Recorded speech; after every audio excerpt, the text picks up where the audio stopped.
engine is absolutely magical. It really is just amazing. It's faster, it handles better, it uses less fuel, it's more comfortable. I mean, really, in most objective ways, this is miles better.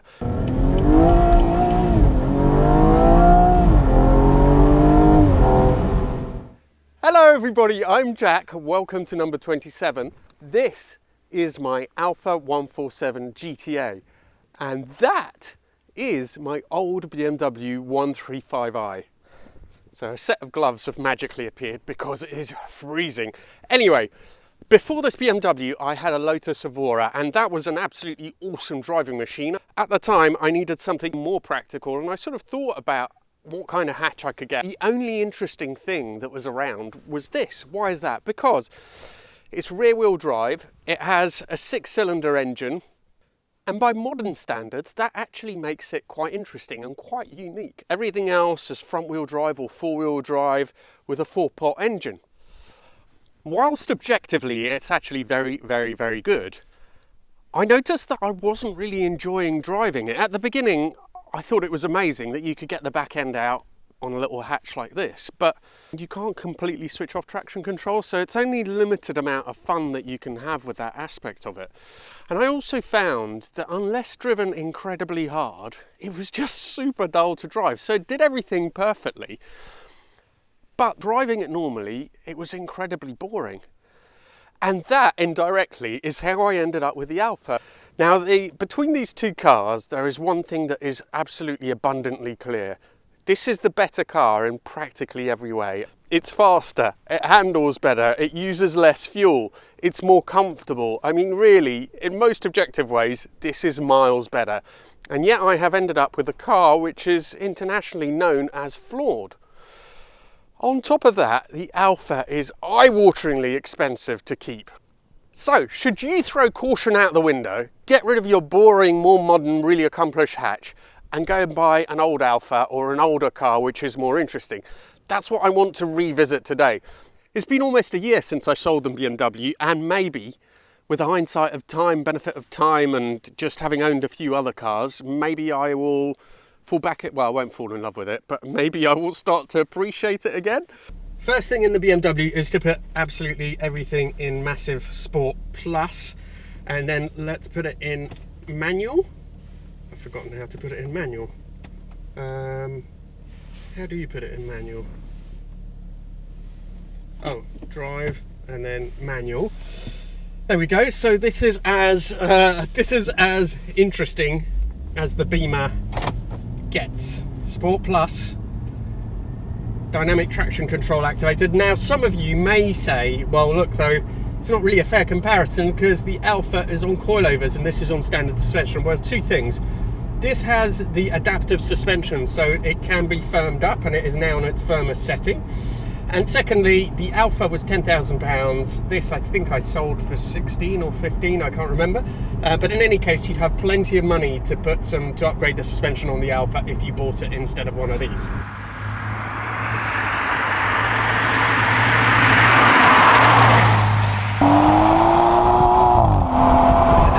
Raves about these 8-speed gearboxes, and it is very good in some ways, I suppose, but it definitely makes it feel less immediate than a manual car. There's just no two ways around it. And maybe when I bought this, one of the mistakes that I made was to buy the auto. At first I was really quite impressed with it. It handles really well, it's quick, it's well built, it's comfortable, it really is quite miserly with the fuel.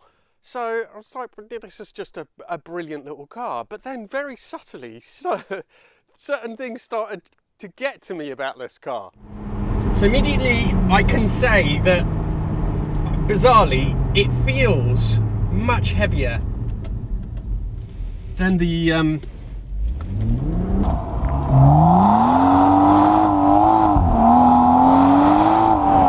feels much heavier and more ponderous than the Alfa. Now it's undoubtedly a quick car, and yes, it is responsive, but you are so much more isolated from the action than in the flawed GTA. I've no doubt this would be faster down any road, also just because it I don't know, it seems to suck up the bumps really, really well.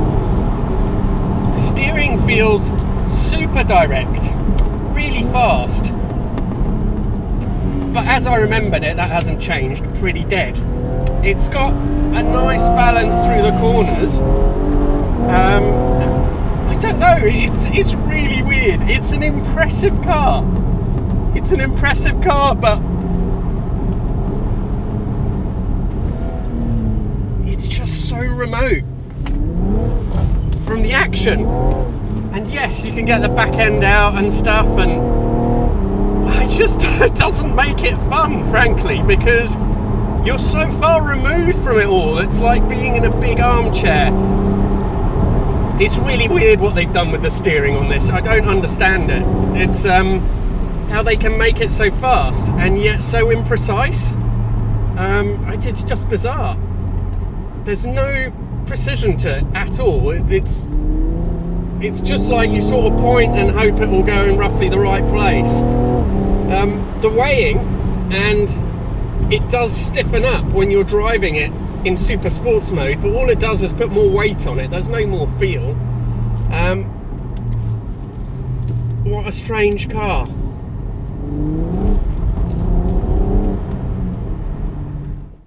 This is actually the very M135 that I owned previously, and I sold it to a mate, and they've been using it as a daily, and they're sort of reasonably happy with it. They're a bit bored as well. It is, in essence, a really great car. I think the interior is fantastic on these. Apparently on the first series, 1 Series BMW, the one that came before this, the interior was a bit more solid. But I do like the design of it, and it is super comfortable. The seats are great.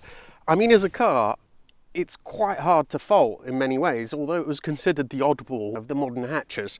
And certainly the replacement is even more dull. Front-wheel drive or four-wheel drive, the M135i, completely changed in focus.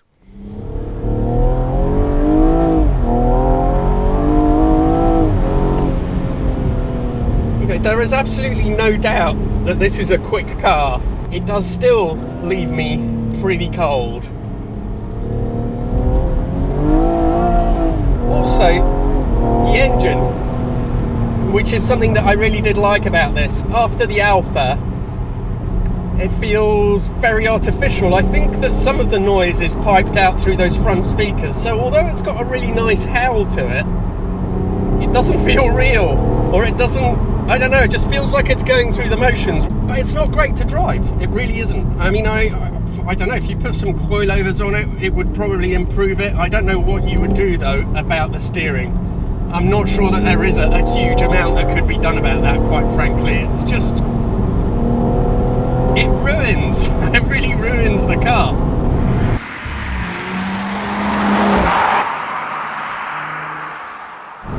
One thing I can't get over is how good the ride is on this compared to the Alfa. But for me, that's not enough, I'm afraid. The fact that it's that it's better in most ways, it's not enough, because to drive, it's build quality on the Alfa in some ways is slightly lacking. It's not as bad as the older Alfa Romeos, but it could definitely do with being improved. But just look at the way it looks.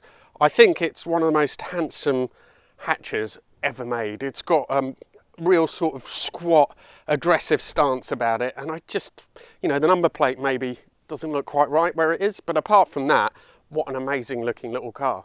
Absolutely so much prettier than the BMW.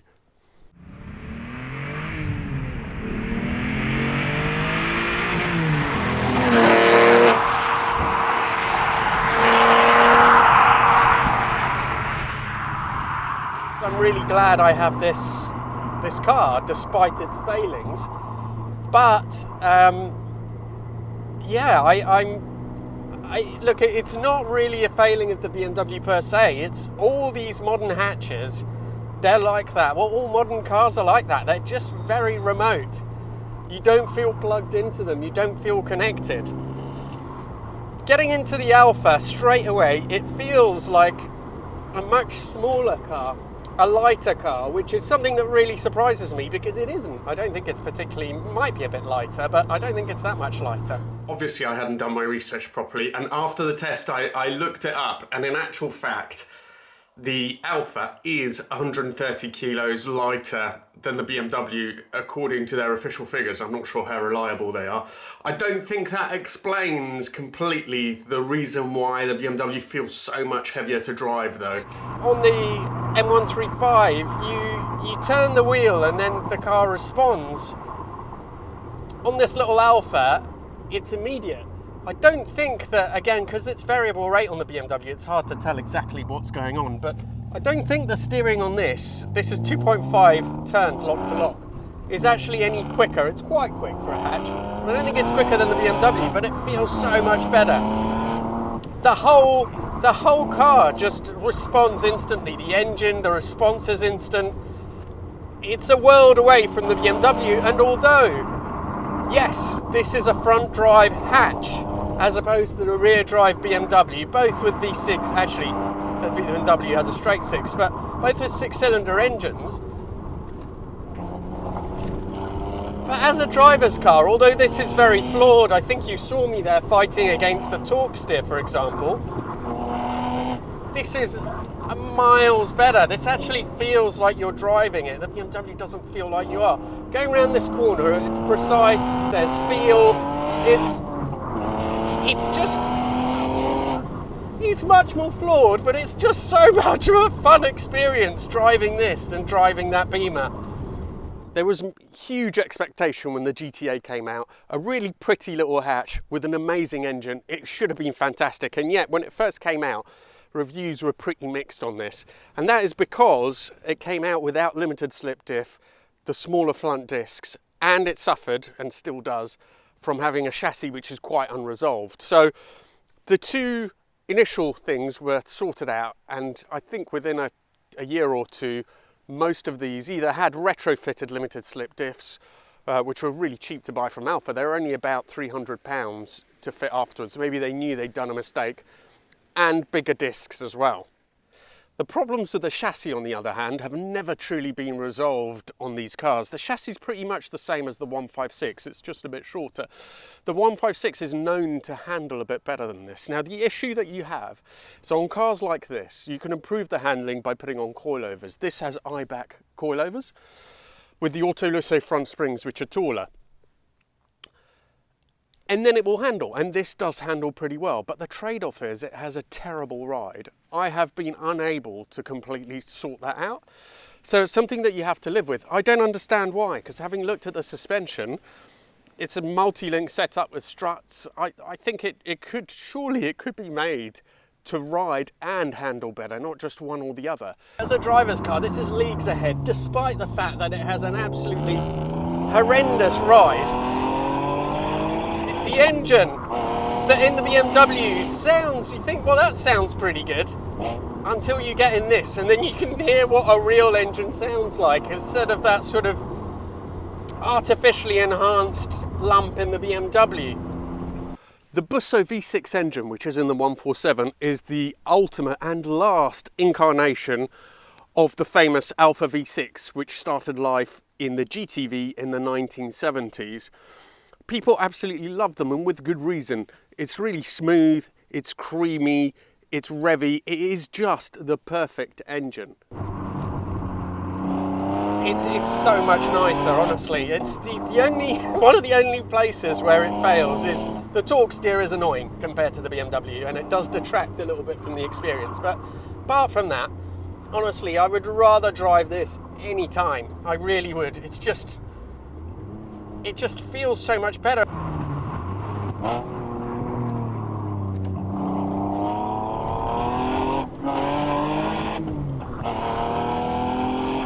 That engine is absolutely magical. It really is just amazing. Absolutely amazing. Ultimately, I guess it's down to you and what you need. I understand that this isn't for everyone. The ride is dreadful. It costs way more to maintain than it should do. But if you find modern cars boring, and I really do, this is the antithesis. It's just miles better. It's so much more fun.